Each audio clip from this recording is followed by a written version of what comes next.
But I just thought it was also a nice little pretty picture of the mountains. We also stopped by the Stav Church in Sunnafjord. So I'm sure most of you know what Stav churches are, but they're these all wooden churches built and constructed in Norway. And a lot of this, obviously, it's been reconstructed a little bit and refurbished, but a lot of it is from the original building, including, you can see on the right here, this tiny little runic inscription is a name that someone signed that is still there after all the refurbishments. So they put a plate of plexiglass over that and you can come look at it. Norse graffiti. Norse graffiti, exactly. They like that a lot. Actually, in Rome, a lot of Norwegians and Norse people were recruited by the Varangians, or the Varangian Guard, in Byzantine. And there were actually like ancient stone lions that were outside some of their palaces that have runic graffiti on them from like guards who were just standing there, were clearly bored and just started signing their name. And all this so it's common, I guess. All right. We also visited the heavy water plant in Telemark. As I'm sure a lot of us know about the tale of the Norwegian saboteurs who blew up the plant to keep the Nazis from developing the atomic bomb. So we sort of walked around there. This is one of the best photos I got of all the transformers and machinery and business they got there. Obviously, thanks to the work of the Norwegian saboteurs, this is all reconstructed. But is it still in operation? I don't think it is. No. They mostly just had to come and look at it. There's an article in the Viking about it this last month. If you're interested. Yeah. That was a great article. Yeah, it was really excellent. Yeah. We did see that. We did also get to hike the Saboteurs Trail, actually, which sort of stretched from the top of this little hill and winds down, and that's the trail that the Saboteurs took to blow up the factory. And they told us it was a moderate hike. It was about 90 degrees at times, and it was raining the whole time. I know some people who went in sandals, and we never saw them again. And there's a picture of us trying to get back. I just thought it was funny because the gate says access prohibited, and clearly it was our only way back. We couldn't find any other way, so don't tell the Norwegians. We also sort of trekked around other places with the waffles again. I thought it merited putting in twice, they were so good. We visited the Oslo Cathedral, that's us in the Parliament building. I thought that the camera was higher than that, so I was like squatting really weirdly, but we got the picture. We also saw the king. It's a really bad photo. We saw the king as part of the ISS opening ceremony. They bring the king out and give some great speeches. It's wonderful stuff. We also got to see in the city hall in Oslo the Rovers Plaza. yes, the monk paintings. The sun, really wonderful stuff. Mother, I think, is the one with by the beach, correct? I think you're right. I think so. Great stuff. And then I also went to the Monk Museum because why not? It's fantastic. Really, really pretty. If you're ever in the area. The Monk Museum. So there's Nietzsche right there. I also visited the Nautical Museum. There's this museum near Oslo where they talk about like all the Arctic expeditions. They have a bunch of recreations of the ships from those expeditions. And also just the weirdest walrus I've ever seen in my life. Is that in Victoria? I'm sorry? Is it in Victoria? The island? I think so. Yeah. No, it's not an island. It's Peninsula. it's like an hour away from running. Yeah, like it's Okay. just kind of in the middle of nowhere, and there's like a neighborhood around it. It's very weird. And so was this walrus. Very strange. And that's it. That was my trip. I ended up passing the A1, A2 course. So I am very, very, very lightly proficient in Norwegian. Yeah. But I'm hoping to go back this summer and complete B1, and then hopefully maybe at some point get for B2. So we'll see. But thank you guys so much again. Just said, jag förstår, men han inte snart. So going into the field of Scandinavian studies then, Scandinavian languages, history, or anything like that? I'm really interested in it. I would love to have the chance to do that or even to teach in Norway. Obviously, salary for an English teacher is bad enough. So we'll see what I can manage, but that was definitely part of my motivation for visiting. How much would your finances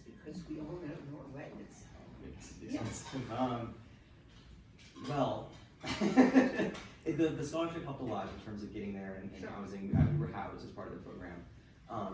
And I'm a pretty frugal person, so I was able to get away without spending too much money. Okay. You know, maybe one or two $10 beers, but not too many. Can you tell us a little bit more about the program, the scholarship, and that? Absolutely. So the International Summer School, it's conducted over 6 weeks over the summer. It's about late June to early August, is when last year what it was, might have changed. And you're basically already accepted. It's not a super rigorous acceptance process. You can apply to the ISS website from the University of Oslo. They ask you a couple preliminary questions. They have you submit your documents, make sure you're not falsifying your identity or something. And then you just attend campus, attend classes on the Oslo campus. If you pay a certain amount of money, you can show up in like a hostel in Oslo. And then obviously you can do excursions to Telemark and to the Munch Museum and other areas like that. It's a really wonderful experience.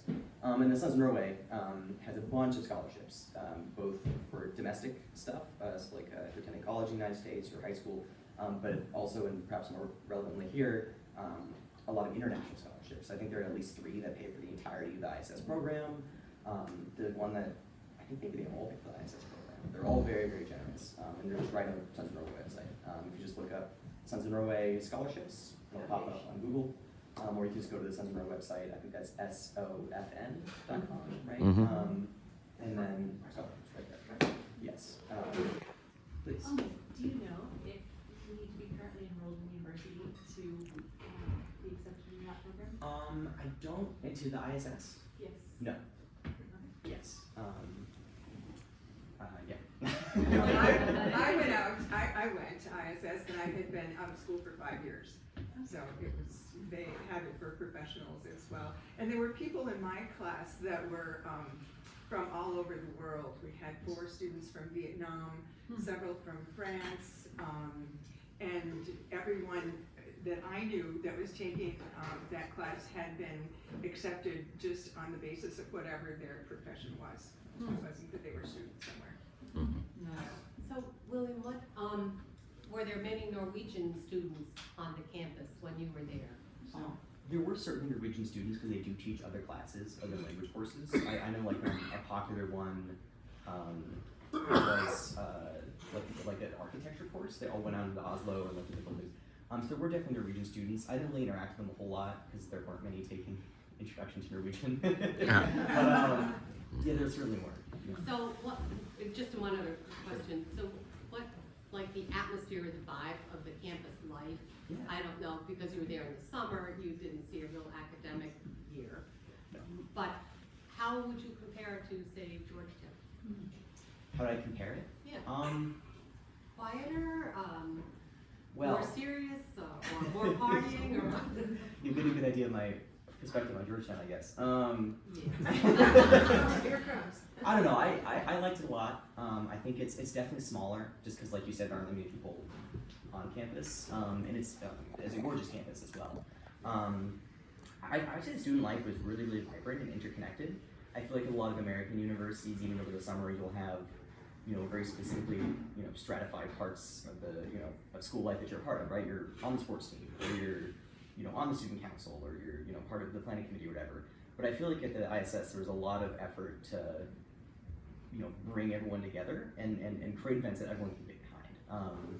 So I know they did they organized like a soccer game or a football game over there, for a bunch of the students, and just stuff like that could really. Did you have any music events or dance kind of things, like folk dance? Yes, we had a folk dancing group come in, and then there's also I went to a jazz club in Oslo. That was a very strange experience, but it was fun. It was great. There's music for everyone. Now my daughter took this course in 1999.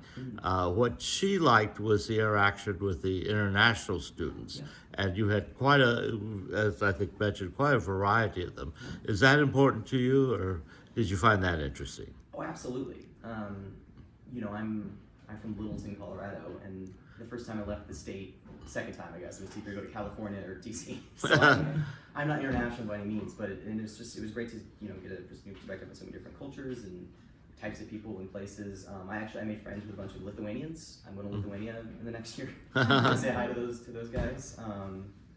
But no, that was a really wonderful part. I'm very thankful for it. Mhm. Was the median language English?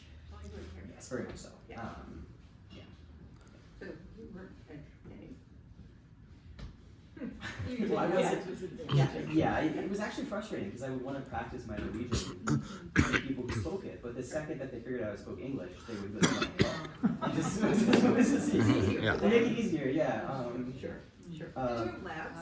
Did I have what? Did you have labs where you had to go in and speak and Yes. listen to tapes and stuff? Yes, we had a Sprach cafe, so we would go in and we could always speak English. I did that all the time, of course, but other than that, yeah, it was mostly fun in the classroom. Yeah. Yeah.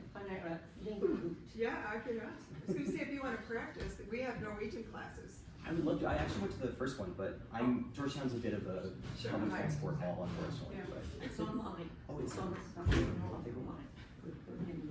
I'm taking Norwegian on Duolingo, I did that too. and that's excellent instruction there, quite in depth. And, I had a year of Norwegian at Wisconsin, University of Wisconsin, where you can major in Norwegian.